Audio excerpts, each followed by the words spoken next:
Mesela tutaq ki ədalət. Kasıbın nə ədalət olacaq? Ədalət varlığa aid bir termindir.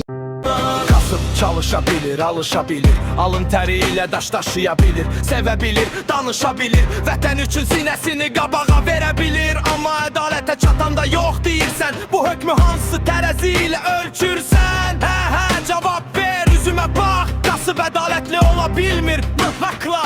Hansı tərəzi ilə ölçürsən?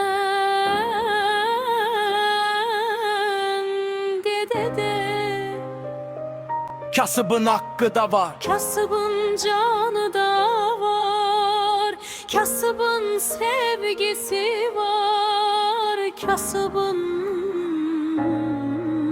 vətəni var. kasıbın ədaleti de var, kasbın hakkı var, deri devam der ahamır insan anlanar. Vətən üçün ölənlərin neçəsi, kasıb anaların göz yaşından doğuldu. Kasıb evlərdə böyüdü, kasıb evə şəhid kimi döndü. Allah'tan başka Allah yoktur, Allah'tan Allah var, nurdan yol olur. Kasıbın Rəbbə açılan yolu çoxdur, kasıb balaları vətən üçün can verir, kasıb analar geceler adını deyir.